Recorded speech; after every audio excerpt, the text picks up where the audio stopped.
IPL 2025 में Mumbai Indians का विजय अभियान जो कि 6 मैचों से चला आ रहा था आखिरकार खत्म हो गया। खत्म किया गुजरात टाइटंस ने। गुजरात टाइटंस ने एक बेहद ही रोमांचक मैच में मुंबई इंडियंस को हराया। इस मैच में जीत के लिए गुजरात टाइटंस के साथ साथ फैंस को भी काफ़ी इंतजार करना पड़ा क्योंकि लगातार बारिश का खलल होता रहा।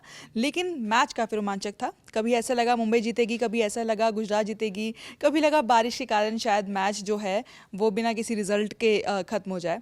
इस मैच में सबसे रोमांचक चीज़ जो थी वो था आखिरी ओवर, और उसी के बारे में हम जरा विस्तार से बात करेंगे क्योंकि इसी ओवर से फैसला हुआ कि विजेता कौन होगा। और इस बारे में बात करने के लिए रविराज मेरे साथ है। तो रविराज, आज का सबसे पहले तो बताइए आज के मैच के बारे में आप क्या कहेंगे। दोनों टीमें लगभग नहीं, इक्वल ही पॉइंट्स पर थी, और मैच जिस तरीके का हुआ कैसा रहा। सबसे पहले तो मैच ने काफ़ी इंतज़ार करवाया हम लोगों को नतीजे के लिए। बार बार बारिश आ जा रही थी और उस कारण तो मैच में ये बता दूं कि जो गुजरात की टीम है वो पूरा 20 ओवर नहीं खेल पाई। 19 ओवर में ही मैच का नतीजा निकला। आखिरी मतलब 18 ओवर के बाद काफ़ी देर तक बारिश हुई थी, फिर 2 ओवर बचे हुए थे, तो उसके बाद समय को देखते हुए ये तय किया गया कि 1 ओवर ही खेल हो पाएगा। उसमें 15 रन का डकवर्थ लुइस के हिसाब से उनको टारगेट मिला। अब यहाँ पे मुंबई की टीम से मेरे हिसाब से 2 गलती हुई। हार्दिक पांड्या ने खास के 2 गलती की। पहली बात कि वो कप्तानी मतलब एक कप्तान के तौर पे उनको रिस्पॉन्सिबिलिटी लेनी चाहिए थी वहाँ पे कि डेथ ओवर में उनको बॉलिंग करनी चाहिए थी। अगर मतलब कोचिंग स्टाफ को आप देखो, मैं होता कोचिंग स्टाफ में तो मैं तो ऑब्वियस सी बात है कि मैं हार्दिक पांड्या से एक्सपेक्ट करता कि आप आखिरी ओवर डालो, क्योंकि दीपक चाहर आपको शुरुआती के ओवर्स में बहुत अच्छी बॉलिंग करते हैं, लेकिन दीपक चाहर कभी भी डेथ बॉलर नहीं माने जाते हैं। मेरे हिसाब से तो बिल्कुल भी वो डेथ बॉलर नहीं है। जब बुमराह के ओवर ख़त्म हो चुके हैं, बोल्ट के ख़त्म हो चुके हैं, तो आप एक्सपेक्ट करोगे कि हार्दिक पांड्या वो ओवर डालें। आई डोंट नो कि उन्होंने क्यों नहीं डाला। दूसरी गलती उनसे हुई मैच की जब आखिरी बॉल थी, मतलब मैं वो रोमांचक मुकाबला चला गया था। एक बॉल पे मैच जीतने के लिए 1 रन चाहिए था गुजरात को। अरशद खान ने शॉट खेला और कवर्स पे मतलब हार्दिक पांड्या ने बॉल को पिक भी कर लिया, और इतना टाइम था कि बहुत ईजिली थ्रो करके वो रन आउट किया जा सकता था। सूर्य कुमार यादव स्टंप तक पहुंच भी गए।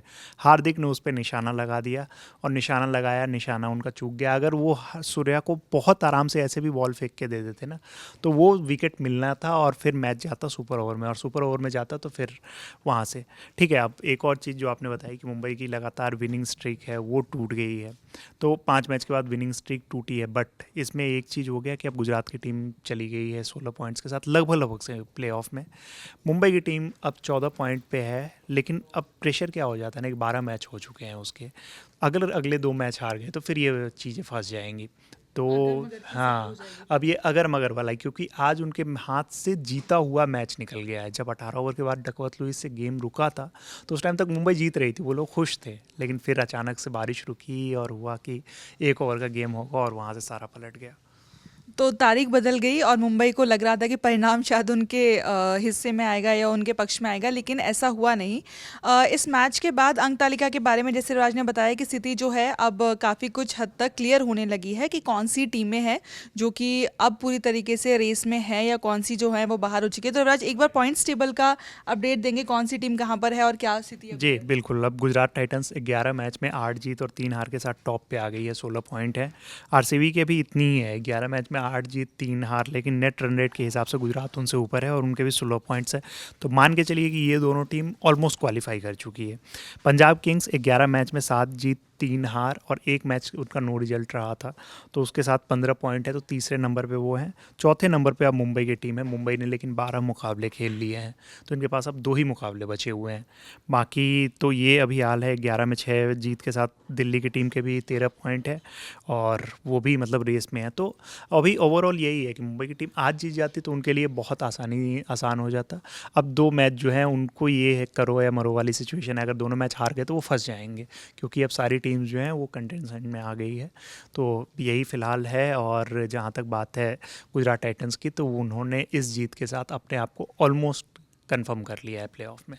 लीग राउंड में अब मैच बहुत कम बचे हैं और यही आईपीएल का जो होता है सबसे रोमांचक समय होता है, क्योंकि अब हर एक मैच के साथ परिस्थितियां बदलती हैं। पॉइंट्स टेबलों में टीमों का स्थान बदलता है। टीमें अपने साथ साथ दूसरी टीमों के परिणाम के ऊपर भी निर्भर करती हैं। आईपीएल की सारी अपडेट्स के लिए आप हमारे चैनल ललन टॉप स्पोर्ट्स के साथ जुड़े रहिए। धन्यवाद।